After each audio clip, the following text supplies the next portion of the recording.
السلام عليكم ورحمة الله وبركاته. هعمل معاكم النهاردة الفراخ المشوية بطريقة بجد تحفة. هنعمل لها تتبيلة هتعجبكم قوي، هتخلي طعمها وريحتها بجد في حتة تانية خالص. هتطلع معانا لونها تحفة زي ما انتوا شايفين كده، واللحمة بتاعتها مستوية ودايبة على الاخر زي ما انتوا شايفين. كمان هنشوي مع الفراخ شوية بصل او ورمة صغيرين على حبيتين بطاطس. هنعمل اكلة جميلة جدا. يلا بينا نسمي الله ونبدأ على طول ونشوف هنعملها ازاي.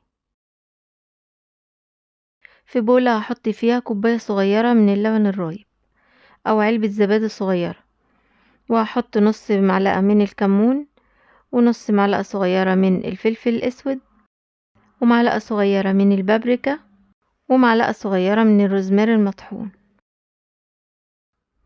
وهنحط نص معلقة صغيرة جنزبيل، ونص معلقة صغيرة من السبع بهارات،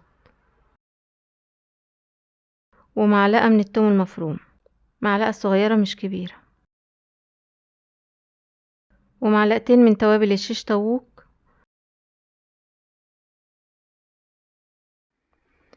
بعد كده هحط حوالي معلقة من الخل، وهنعصر عليهم ليمونة.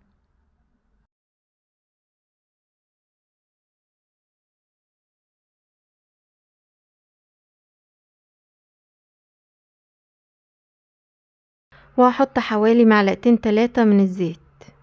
بعد كده هحط معلقة صغيرة من السكر، ومعلقة صغيرة من الملح،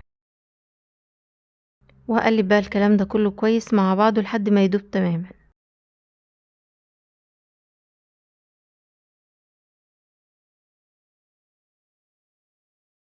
بعد كده هحط حوالي معلقتين كبار من الصلصة او من الطماطم المتسبكة. نظبط التتبيلة بتاعتنا الاول وندوق الملح بتاعها. بعد كده هنضيفها على الفراخ. هنبقى مقطعين الفراخ طبعا قطع صغيرة، وغسلينها ونقعينها في المحلول اللي هو مية وملح وسكر وليمون ومعلقة من الدقيق. هنسيبها في المنقوع ده حوالي من ساعة لنص ساعة. بعد كده هنسيبها تتصفى كويس قوي وهنضيف عليها التتبيلة. ضروري جدا الفراخ تبقى متصفية كويس قوي، ما فيهاش اي ميه، تشرب من التتبيلة كويس قوي. بعد كده بقى هنركنها في التلاجة. ممكن بقى تركنيها ساعة 2 3، او ممكن تعمليها من بالليل.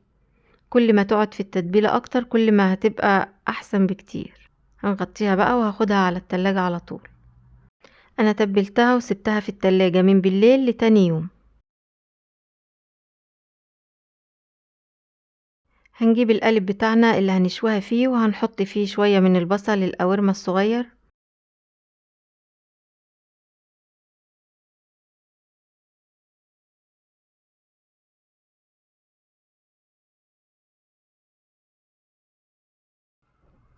بعد كده هجيب حبيتين من البطاطس وهقطعهم 4 تربع زي ما انتوا شايفين بالطريقة دي.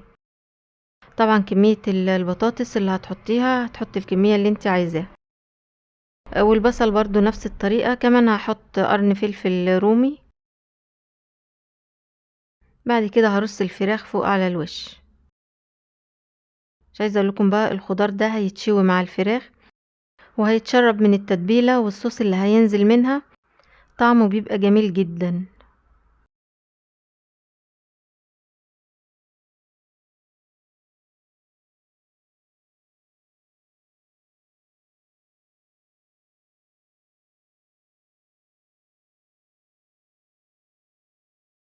نحاول نخلي الفراخ فوق الخضار علشان يتشرب منها كويس، كمان علشان الفراخ ما تلزقش. خلاص كده خلصت الفراخ. بعد كده هحط عليها التتبيلة اللي فضلت كلها. بعد كده هندخلها الفرن على طول.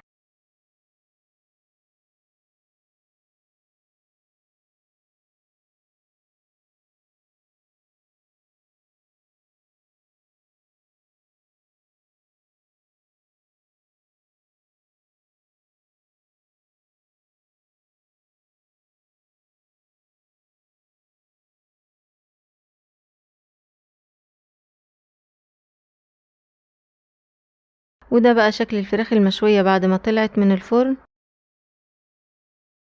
هنوسع بقى شوية كده علشان نحط فحمة في النص،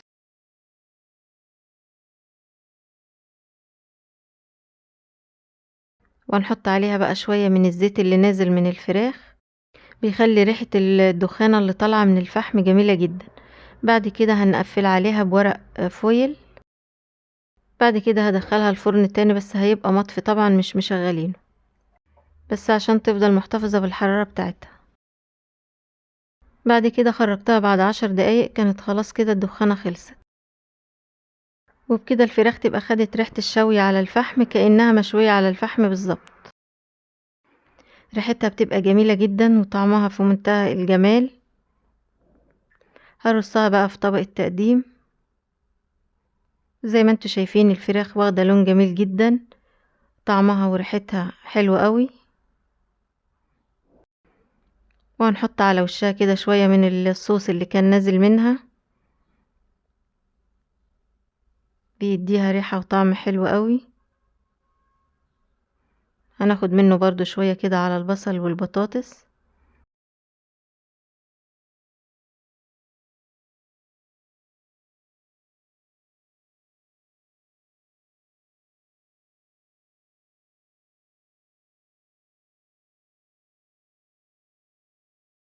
اللحمة طالعة مستوية ودايبة.